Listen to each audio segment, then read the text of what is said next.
أعوذ بالله من الشيطان الرجيم بسم الله الرحمن الرحيم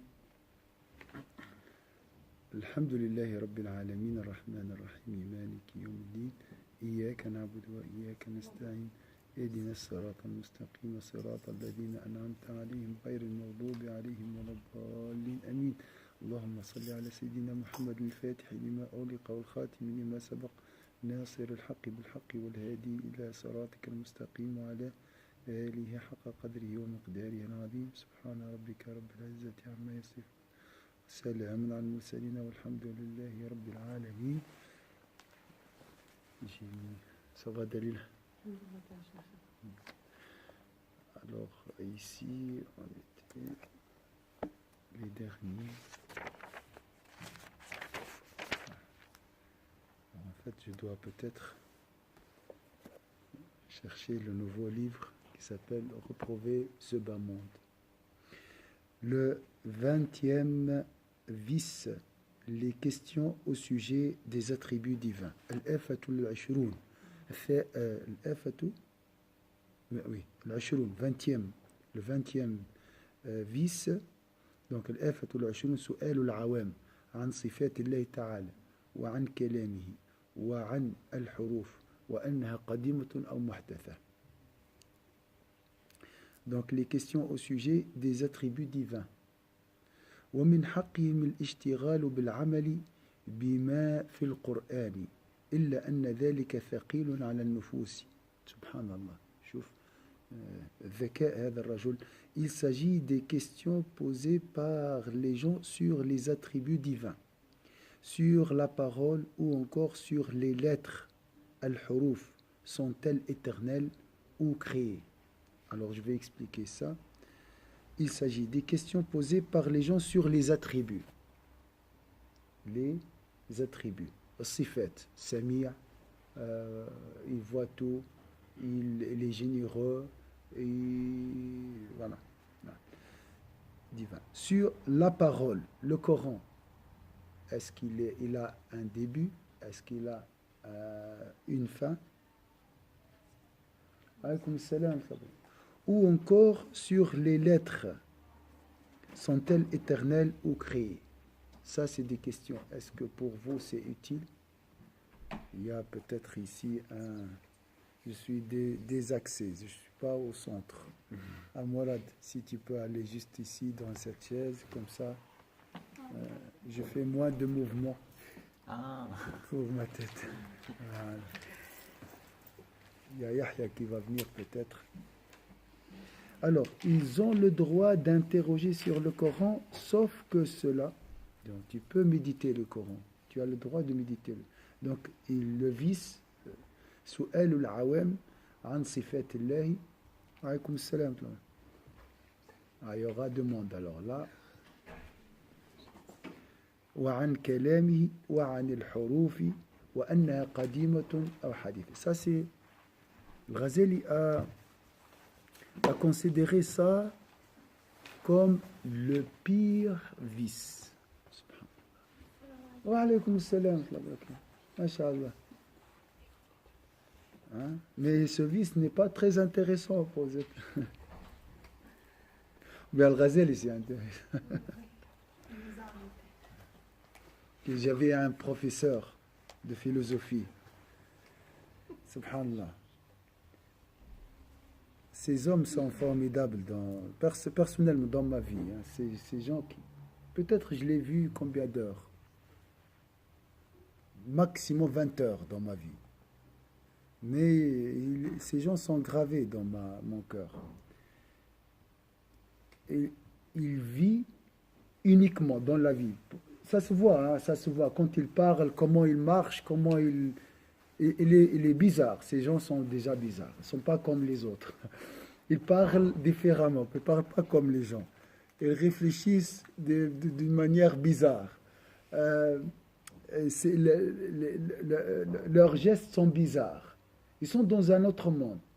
Et pour lui, il est dans l'excès. Donc quand il parle, il a dit, Al-Ghazali, c'est l'homme le plus intelligent dans le monde. dans l'histoire humaine, bien sûr après les prophètes et les compagnons. كان يقول لك كذا نذكره Al-Ghazali, avec le Ghazali, il dit le Ghazali, lui, il met l'accent sur le Ghazali parce qu'il y a deux versions, on ne sait jamais pour le Ghazali. Il y a des gens qui disent Ghazali, il y a des gens qui disent Ghazali. أكبر عقلية عرفها التاريخ يقول. J'ai gardé ça dans ma tête. C'est un homme.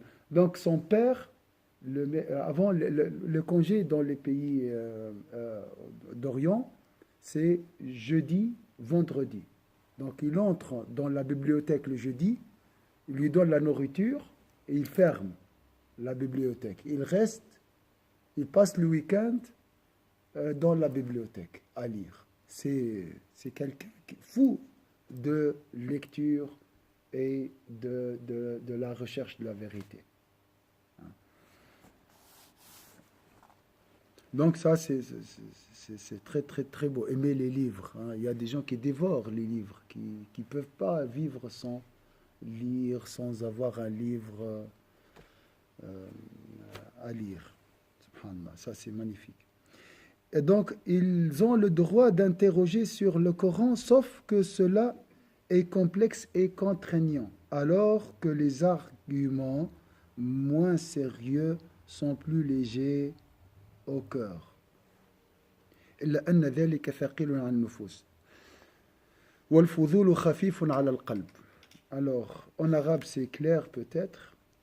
Donc, les gens préfèrent quoi? Méditer le Coran, faire un effort, comme le frère qu'on va le voir, Inch'Allah, jeudi matin, on ne sait jamais.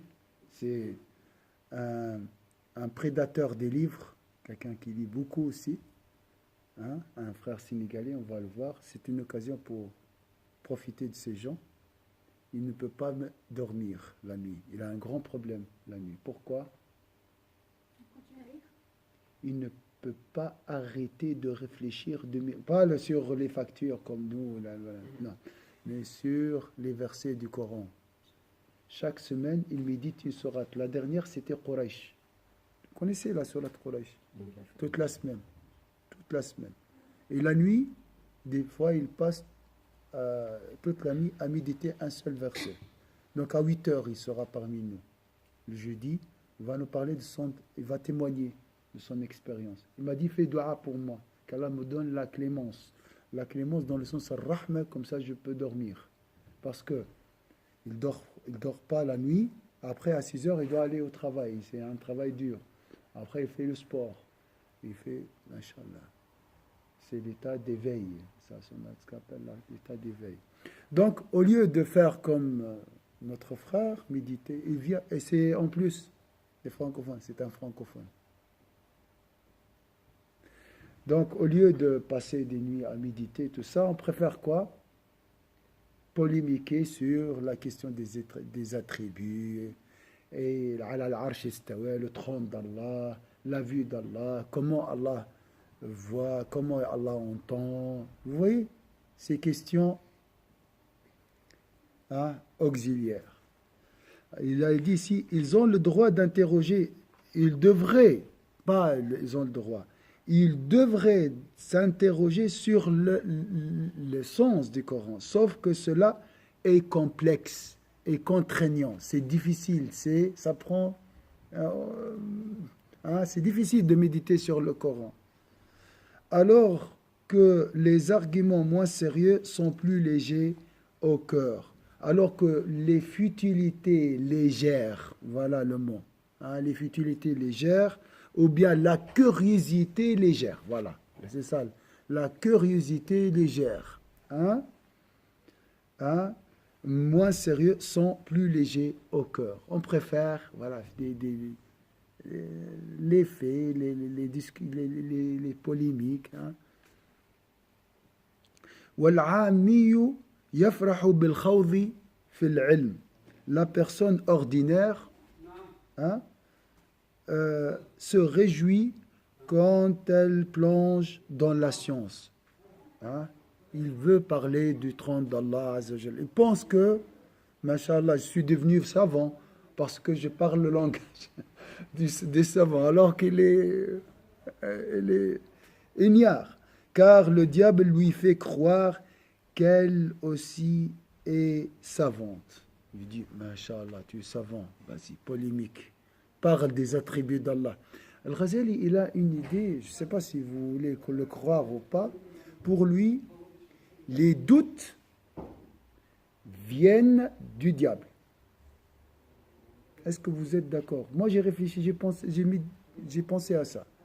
Est-ce que c'est la raison qui lance les doutes ou bien c'est le diable?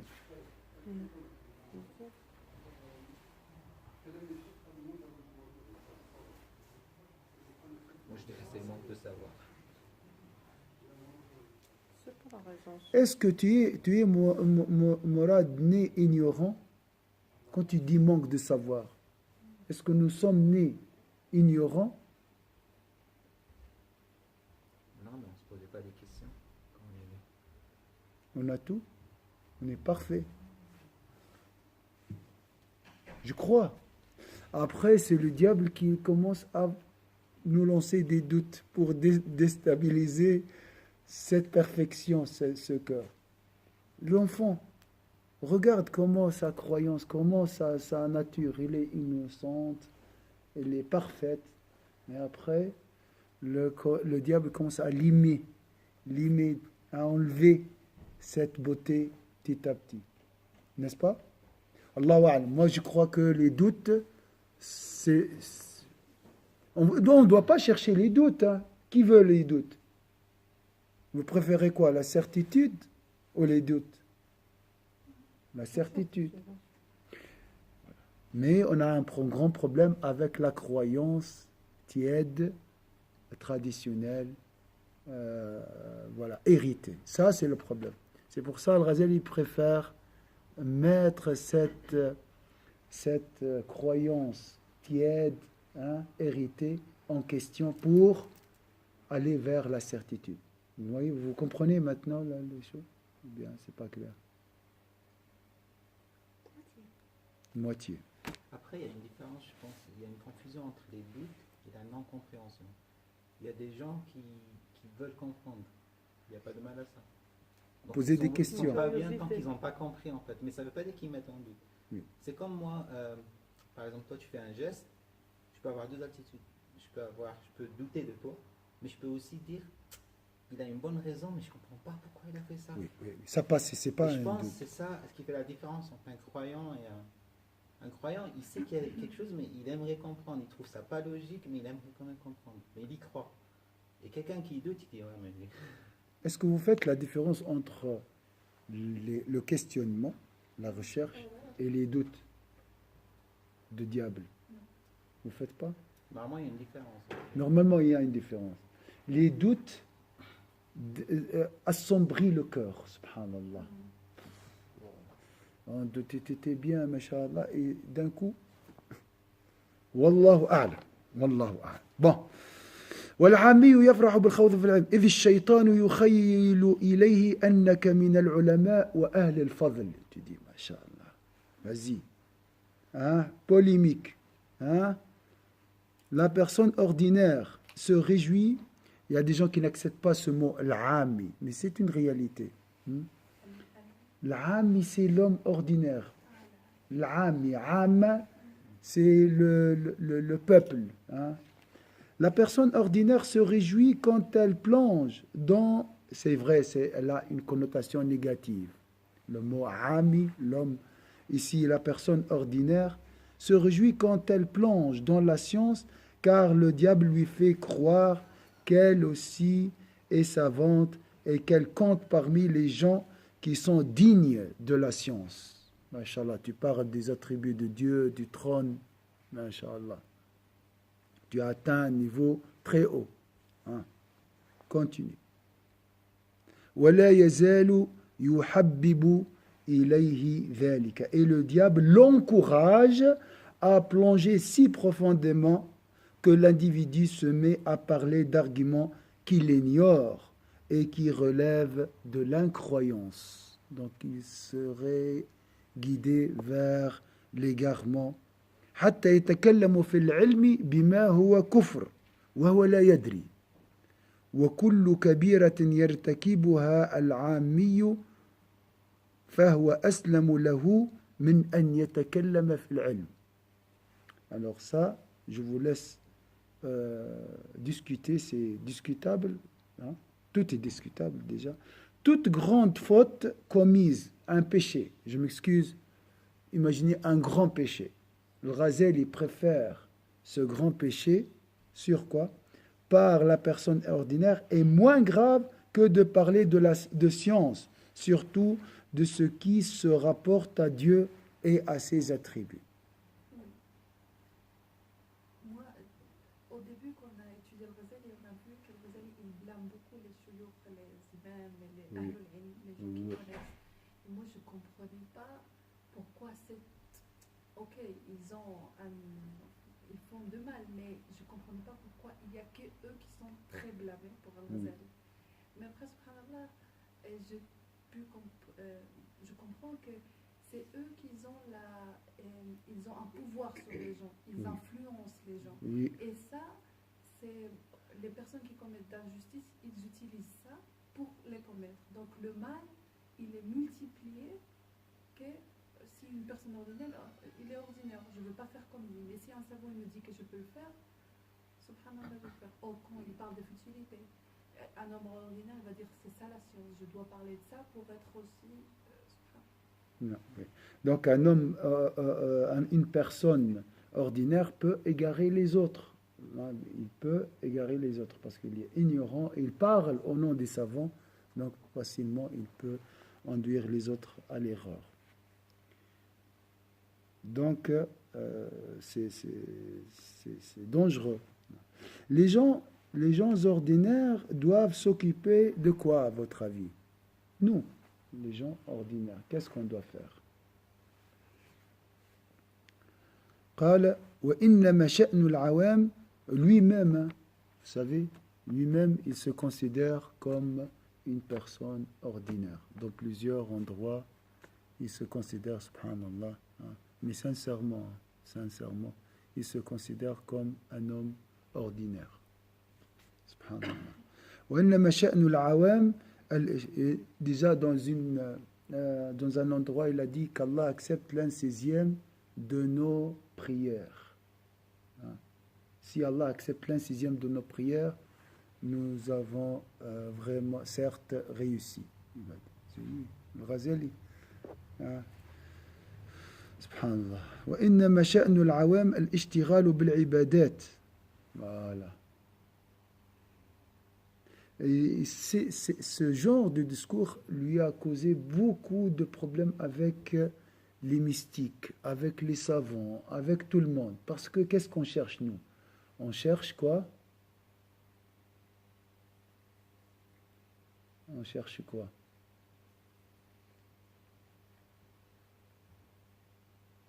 Non, vous voyez, ce discours, on n'aime pas, nous. Et il te dit, vas-y, travaille.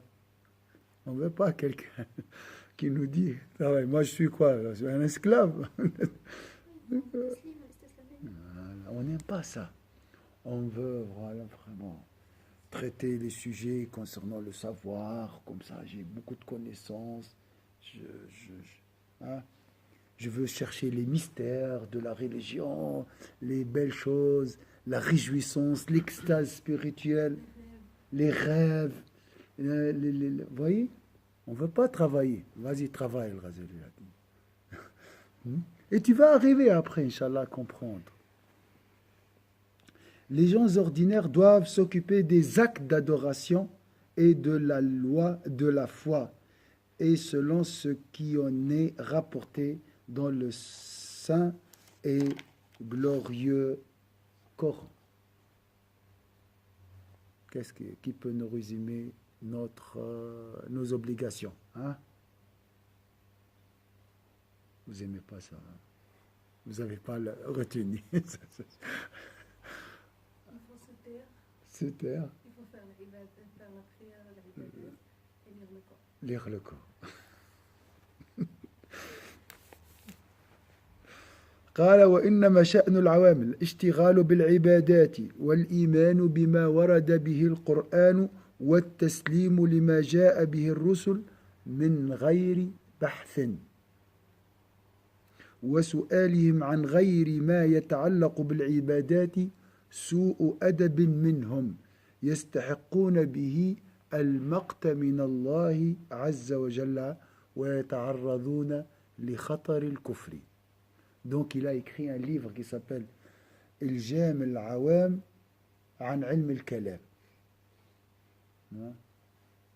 الجام c'est الجام تعرف الجام لمن؟ أيوة. Donc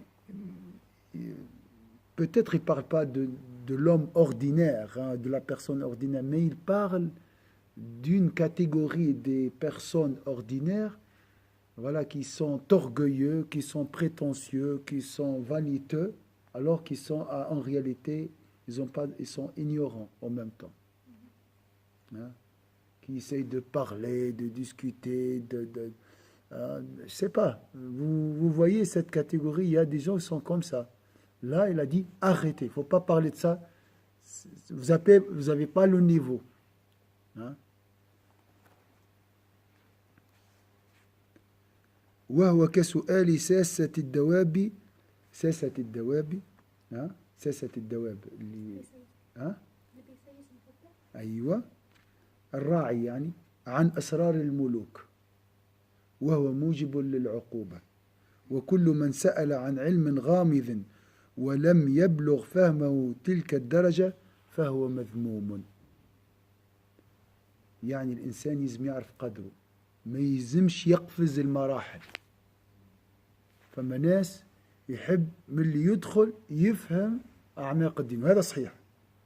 ها اللي يحب يقفز تنكسر رجله. ها؟ فإنه بالإضافة إليه عامي ولذلك قال ذروني ما تركتكم فإن alors et ils doivent se résigner et admettre tout ce qu'ont apporté les envoyés de Dieu sans le soumettre à un quelconque examen. C'est très difficile, Chir. Avec la logique cartésienne, avec la philosophie aujourd'hui, on doit tout comprendre, on doit poser des questions. Pourquoi, voilà, vous classez les gens des élites, des hommes, hein? On a tous ce discours qui nous range de l'intérieur. Gardez ça. Si vous n'êtes pas d'accord, voilà, c'est un avis. Et faites ce que vous voulez. Hein? Leurs questions qui sortent du cas. Le Ghazali, en fait, il a fait lui-même le cheminement de l'élite. Il a dit, ce chemin est sans issue. الطريق من هذا الباب مسدود. La raison est toute seule est incapable de te donner des réponses certaines. C'est son choix. Vous êtes libre. Le chemin de la certitude est basé sur l'adoration, les actes d'adoration.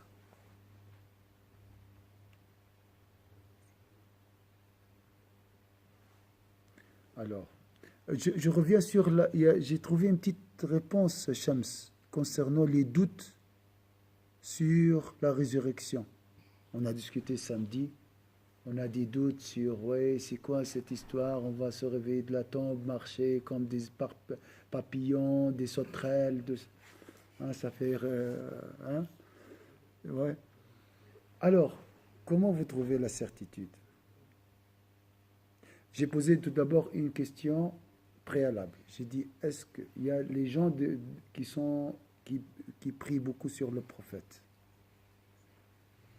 Et rappelez-vous de la période avant la prière sur le prophète. Vous avez des doutes? Avant. Beaucoup de doutes. Vous êtes d'accord? Par unanimité, je crois, après la période de la prière sur le prophète sallallahu alayhi wa sallam, les doutes se sont dissipés. Je crois. Et je parle à ceux qui observent vraiment cette litanie, je sais pas, 500 fois, 200 fois, 1000 fois, comme vous voulez. Vous êtes d'accord? Est-ce que vous avez des doutes sur le prophète sallallahu alayhi wa sallam? Ben non. Alhamdulillah. Alors, le prophète sallallahu alayhi wa sallam était envoyé pour nous informer sur quoi? Zid.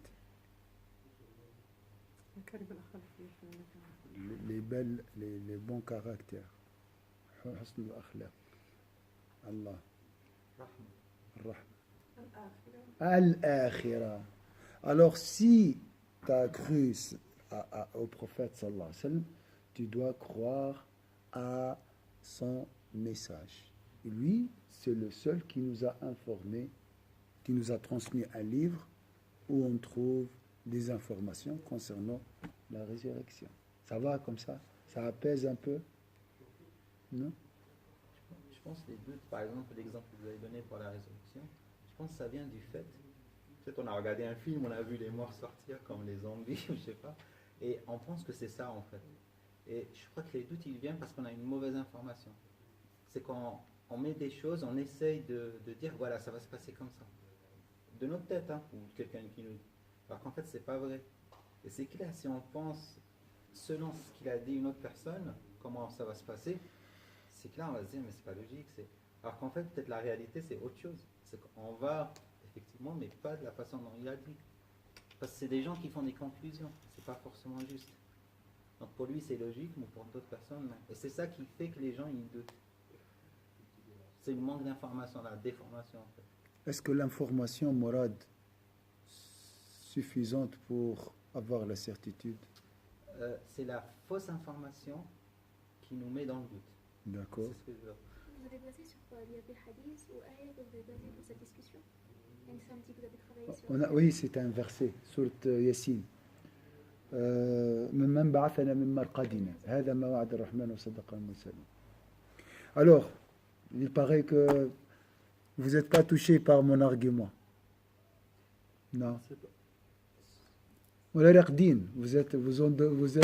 voulez dormir. Hein? Mais la certitude, c'est personnel. Il n'y a pas une certitude pour tout le monde. La certitude, c'est pour moi, elle m'a rassuré. Pour vous, bon courage. Continuez votre. Pour moi, c'était très bien. Hein, j'ai dit, je crois à Shams, donc tout ce qu'il m'a dit, Shams, c'est la certitude. Point barre.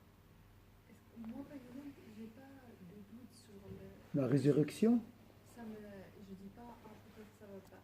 Ça me, là, c'est un sujet tellement majestueux qu'il n'y a même pas je n'ose même pas mettre mes propres pensées. Tu vois, parce que c'est tellement, quand tu dis Allah, les anges, les prophètes, tout ça, qu'est-ce que tu veux dire devant ça? Ah non, je crois pas. C'est ma logique. Mais mon cerveau, ou mon cœur, il n'arrive pas à s'imaginer dans cette situation. C'est comme la mort. On peut penser trop à la mort et tout, mais c'est pas la même chose. Maintenant, je pense à vraiment, ah oui, il est vrai, mais que si j'ai un accident et je suis entre la mort et c'est pas une réalité pour moi que je peux toucher. Mais ça ne veut pas dire que je dis que c'est pas vrai. Mais peut-être cette pensée, c'est mais dire, tu as la certitude. Je ne peux pas nier ça. اليقين عندك اليقين في البعث.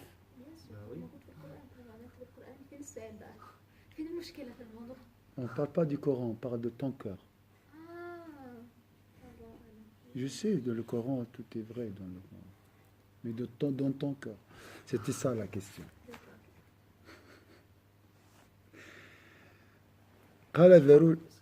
Il faut, à un moment donné, il faut admettre que le rêve, c'est du rêve. Voilà, tout simplement. L'inconnu, c'est l'invisible, c'est de l'invisible, tout simplement. C'est quand il parle du Jannah, il dit Ma la aynun ra'at, wa la khatara ala qalbi ahad. Dieu même, il dit, vous n'arrivez même pas à imaginer, c'est pas dans notre capacité en fait. Donc, tu vois, je dis par exemple, voilà. je dois aimer un tel. Je dois aimer. Ça c'est bien comme information. Mais est-ce que je l'aime? Ça c'est une autre question. Mais maintenant, c'est quoi la certitude dans le cœur? La certitude n'a pas, c'est une lumière dans le cœur. Que tu ne peux pas nier. qui lui fait bouger. Ça fait bouger le cœur. C'est pas quelque chose que, voilà, c'est une information dans une mémoire. Vous voyez, c'est différent. C'est pas une information. Quand tu dis l'akhira, ça fait mal, ça fait envie. Il y a quelque chose qui bouge. C'est dans le cœur, pas dans le disque dur. Hein? Nous, on a stocké beaucoup de choses, mais moi, ça m'intéresse pas beaucoup. Vous voyez? Mais on a discuté, il m'a été là. Non, je l'ai donné trop samedi. Mais une fois, on a discuté ça. Je sais pas quand. Bon, c'est ça la question, hein? On cherche la certitude. Mais ma certitude, elle est propre à moi. Je ne peux pas vous l'imposer ou bien vous convaincre. Hein? Moi, je suis bien avec ça. J'ai dit, le prophète, il a dit ça. C'est bon. In kana qala faqad sadaq, comme il a dit Sayyidina Abu Bakr Siddiq. Moi, je crois à cet homme. Donc, s'il a dit qu'il y a la résurrection, salutations. Voilà. Je serre la main. C'est bon. Mais quand quelqu'un me parle de prophète, c'est bon. Je suis là. Mais si quelqu'un me parle de l'akhira, je me dis, ah oui. Mais c'est lui qui nous a parlé de l'akhira. C'est bon. Mais je n'ai pas le même sentiment pour l'akhira que pour le prophète. Mais si tu penses que c'est la parole du prophète, c'est bon. Ça devient une certitude, mais ou non. Bon. J'ai parlé de mon idée. J'ai reçu cette idée. Alors, Dharuni ma taraktukum. Vous savez, les meilleurs cours, c'est les cours d'hiver. Vraiment, c'est calme, c'est tranquille. J'aime beaucoup. C'est toujours comme ça. Tu te rappelles, les frères que... J'ai une petite remarque, ça m'a fait rigoler. J'espère que maintenant, on n'est pas en train de faire justement le 20e... Ah, C'est ce que j'étais en train de penser. J'ai l'impression qu'on est en train de le faire. En fait. J'étais en train de penser à ça. J'ai dit que ça nous pousse à tomber dans... Subhanallah. Moi, personnellement, je suis tombée dans... J'étais en train d'imaginer Moi, je l'akhira. pense, dès que ça commence à mais c'est pas votre faute, c'est ma faute, c'est ma langue. Alors. Vous n'avez pas dépêché, c'est moi qui ai parlé. Le sujet, déjà lui-même, il... Je suis en train de penser à ça. Je pense que c'est une discussion qu'on peut avoir entre deux personnes, mais pas... Je sais pas, c'est mon avis. Leurs questions qui sortent du cadre de l'adoration constituent un impair à l'égard de Dieu et les exposent au mépris de Dieu, glorifié et magnifié soit-il, et au risque de tomber dans l'incroyance. Leurs questions sont semblables à celles des muletiers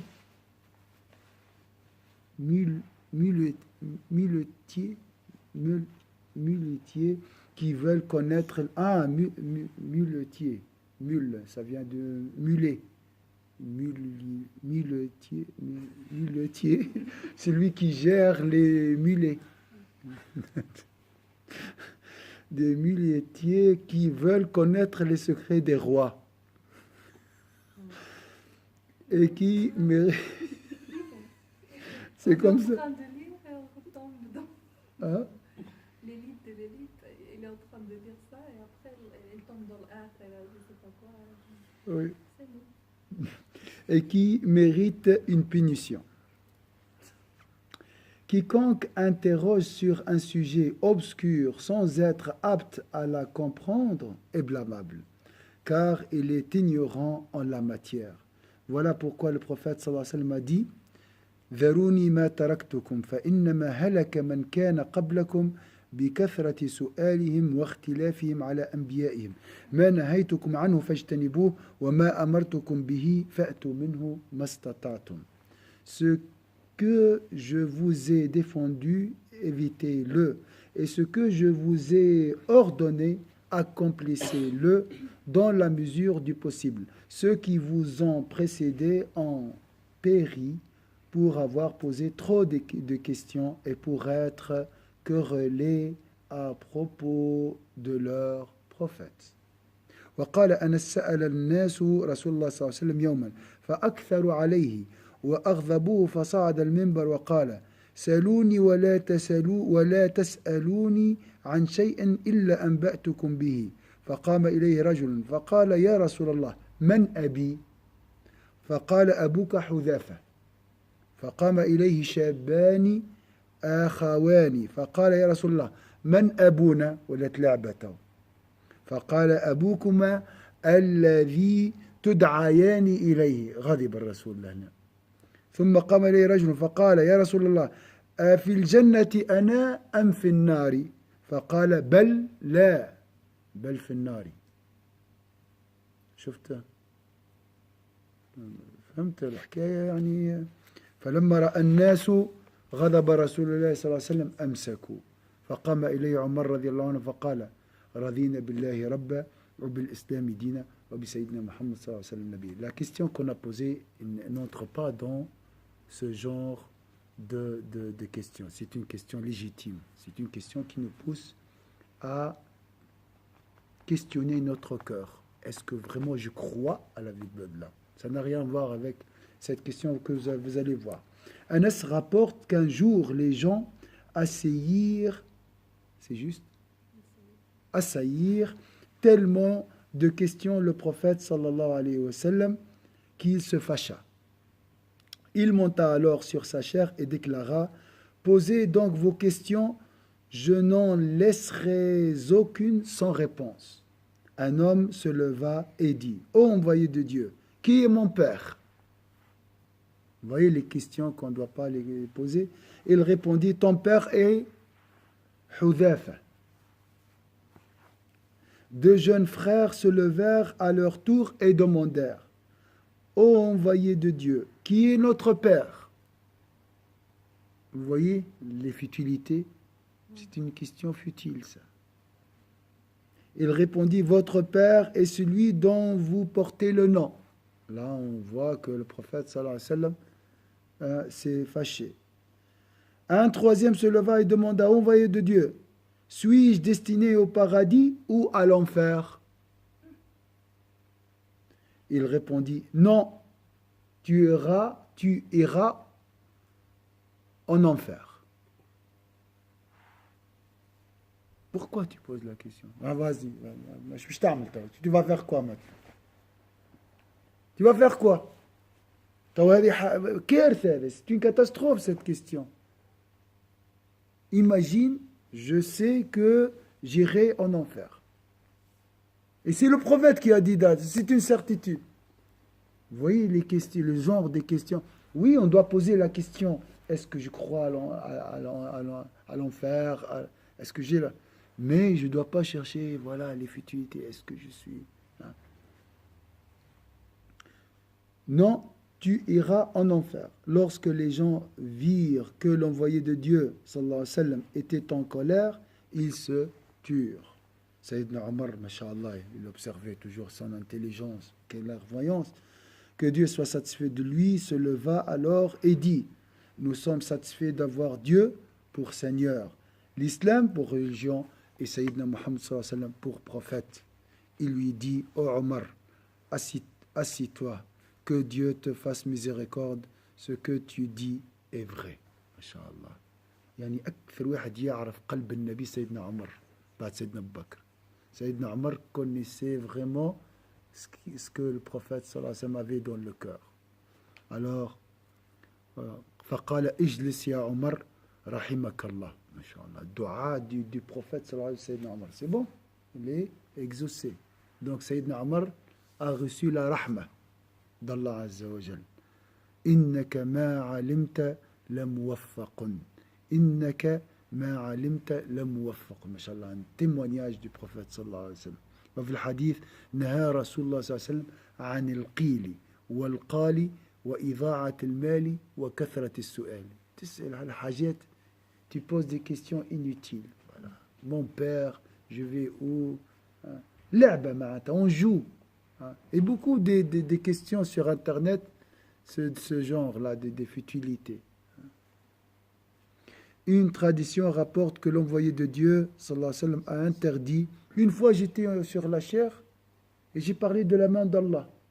Je ne sais pas si vous vous souvenez. Et un frère est entré, là, a ouvert la porte. Il m'a dit, là, je ne sais pas, qu'est-ce qu'il a dit? Je n'ai pas entendu. Ils m'ont dit, après, il a parlé de la main d'Allah, la puissance. Mais quand on dit la main, c'est la puissance d'Allah. Le plus important, c'est quoi? Parler les mains, les doigts d'Allah, la main gauche. Non, le plus important que vraiment de parler de la main d'Allah et la puissance, c'est quoi? Voir la puissance d'Allah partout sur cette terre. Hein? Voir la manifestation. Méditer sur les signes, les manifestations de cette puissance. Et ça, c'est comme il a dit, c'est contraignant, c'est sérieux. Non, on ne veut pas tout ce qui est sérieux. On veut polémiquer, jouer, voilà. Hein? Passer le temps. Les doigts d'Allah, le cœur entre deux doigts des doigts de ton miséricordieux. Quel doigt? La main d'Allah, la main droite, c'est la pierre noire. Hein? Les mains d'Allah. Donc on va discuter tout ça. Main droite, main gauche, des doigts. C'est pas ça. Il y a des gens qui aiment beaucoup ces discussions, machallah. Vous voyez, là, il ne faut pas vraiment entrer en question. Il faut fermer la porte. Une tradition rapporte que c'est de la fiction. C'est inutile. Ça n'engendre pas une action. Ilm, c'est une science inutile pour nous. Une tradition rapporte que l'envoyé de Dieu sallallahu alayhi wa sallam, a interdit les cancans. Al-Qil, les cancans, c'est les discussions futiles. Hein? La dilapidation de la fortune et les questions nombreuses. Hein? Il a dit aussi, il est à craindre que les gens posent trop de questions au point d'interroger Dieu a créé les créatures. Mais qui donc a créé Dieu? D'accord. Supposons qu'il a un créateur. Et ce créateur, il a un créateur. Donc à la fin, il y aura un créateur. Donc c'est inutile de poser cette question. S'il pose cette question, récitez Dieu dit, lui Dieu est un. Dieu est le soutien universel. Jusqu'à la fin de la sourate. Puis crachez 3 fois sur votre gauche et réfugiez-vous en Dieu contre le diable lapidé. C'est une question inutile. Les questions inutiles qui n'engendrent pas une action, hein, elles sont lancées par le diable. وقال صلى الله عليه وسلم يوشك الناس يتساءلون حتى يقولوا قد خلق الله الخلق فمن خلق الله qui a créé Allah فإذا قالوا ذلك فقولوا قل هو الله أحد الله الصمد حتى تختم السورة ثم ليتفل أحدكم عن يساره 3 وليستعذ بالله من الشيطان الرجيم وقال جابر ما نزلت آية المتلاعنين إلا لكثرة السؤال. Jabir a dit le verset des calomniateurs, ceux qui accusent les femmes honnêtes sans pouvoir produire 4 témoins, punissez-les de 80 coups de fouet et n'acceptez plus jamais leur témoignage. Cela, sans les pervers, a été révélé en raison des trop nombreuses questions. وفي قصة موسى والخضر عليهما السلام تنبيه عن المنع من السؤال قبل أوان استحقاقه إذ قال فإن اتبعتني فلا تسألني عن شيء حتى أحدث لك منه ذكرى. Et dans l'histoire de Moïse et de Khadr, que Dieu soit satisfait d'eux, il y a une claire exhortation à ne pas poser de questions avant que cela ne soit nécessaire. En effet, il y a des limites, donc il y a une pédagogie. En effet, il est dit, si tu m'accompagnes, ne m'interroge pas sur une chose avant que je t'informe moi-même. C'est difficile, hein? C'est difficile. C'est difficile de patienter. فلما سأل عن السفينة أنكر عليه حتى اعتذر وقال لا تؤاخذني بما نسيت ولا ترهقني من أمري عسرا فلما لم يصبر حتى سأل 3 قال هذا فراق بيني وبينك. إذا تكثر من السؤال تحرم. celui qui pose la question avant le moment adéquat ou propice, hein, convenable, il risque d'être privé de la science.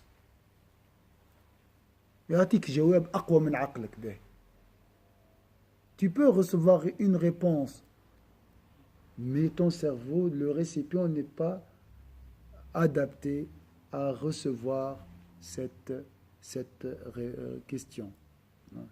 Donc tu risques d'arrêter le cheminement spirituel ou bien d'abandonner tout. وفارقه رحم الله أخي موسى لو صبر. Et dans l'histoire de Moïse et de Khadr, que la paix soit sur, par exemple, la question du destin. Hein?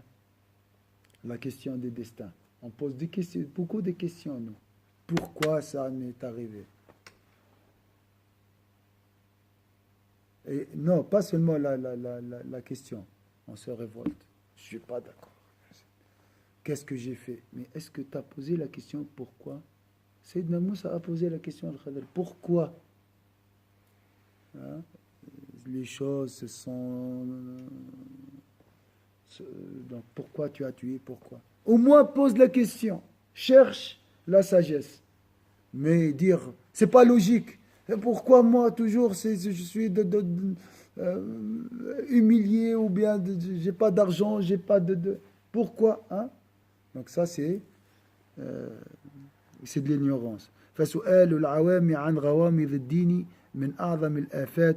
Donc vous voyez, tu peux poser la question, mais il faut patienter. Il y a un moment pour poser quelques questions. وهو من المثيرات للفتن فيجب دفعهم ومنعهم من ذلك وخوضهم في حروف القرآن يضاهي حال من كتب الملك إليه كتابا ورسم له فيه أمورا فلم يشتغل بشيء منها وضيع زمانه في أن قرطاس الكتاب عتيق أو حديث. بعث له رسالة فعود بشي يقرأ الكتاب ويمشي يعمل به، قاعد يشوف الورقة هذه زعمة قديمة ولا جديدة، فاستحق بذلك العقوبة لا محالة لأنه لم يطبق أوامر الملك.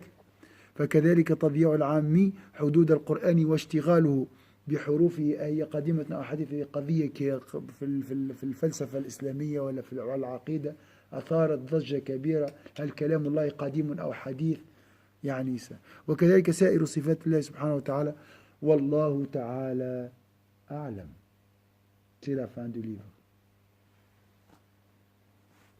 Et dans l'histoire de Moïse, on a parlé. Donc, lorsque Moïse l'interrogea au sujet du bateau, il se justifia en disant « Ne me tiens pas rigueur pour mon oubli et ne m'impose pas une chose trop difficile. » Lorsque Sayyidna Moussa, Moïse, insista 3 fois, le Khadr lui répondit « C'est là que nous nous séparons. » Et il le quitta. Donc, si tu poses les questions avant l'heure, avant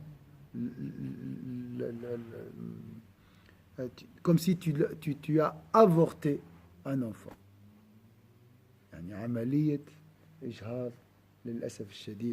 Donc, la question des gens ordinaires sur les sujets sensibles et complexes fait partie des grands fléaux et la cause de grandes divisions. Il faut donc les en empêcher et même les réprimer. Leur questionnement sur les lettres du Coran est comparable à celui qui reçoit une lettre du roi, où il lui donne des instructions, donc tu dois faire ça et ça et ça, qui en néglige le contenu et s'occupe à contrôler si le papier de la lettre est neuf ou antique. Au lieu de lire le contenu, il passe le temps à voir c'est quoi la qualité, c'est 80 mg ou 160 mg, vous voyez. Il encourt alors sûrement une peine. Oui, il n'a pas exécuté les ordres du roi. Il en de même de l'homme ordinaire qui néglige les limites concernant le Coran et s'occupe de savoir si les lettres du Coran sont éternelles ou créées. C'est une question du dogme très complexe. Voilà. De même qu'il s'occupe de tous les attributs de Dieu, magnifié, exalté soit-il. La dernière phrase qui peut l'imaginer en français. Hein? Oui. Et Dieu est plus savant. Voilà la fin de ce livre. Je vais noter la date, l'heure, comme ça je garde ce souvenir. Alors aujourd'hui c'est le 27 1440, le 6 novembre 2018, 21h03. Voilà. Le prochain livre, c'est le Dhamm ad-Dunya. On va parler, c'est quoi la dunya? Blâmable. On va voir tout ça. Ça sera lundi et mardi. Hein? Alors, ça sera le mardi prochain, Inch'Allah. أعوذ بالله من الشيطان الرجيم بسم الله الرحمن الرحيم والعصر إن الإنسان في خسر إلا الذين آمنوا وعملوا الصالحات وتواصوا بالحق وتواصوا بالصبر سبحانك اللهم وبحمدك نشهد أن لا إله إلا أنت نستغفرك ونتوب إليك سبحان ربك رب العزة عما يصفون وسلام على المرسلين الحمد لله رب العالمين بارك الله فيكم.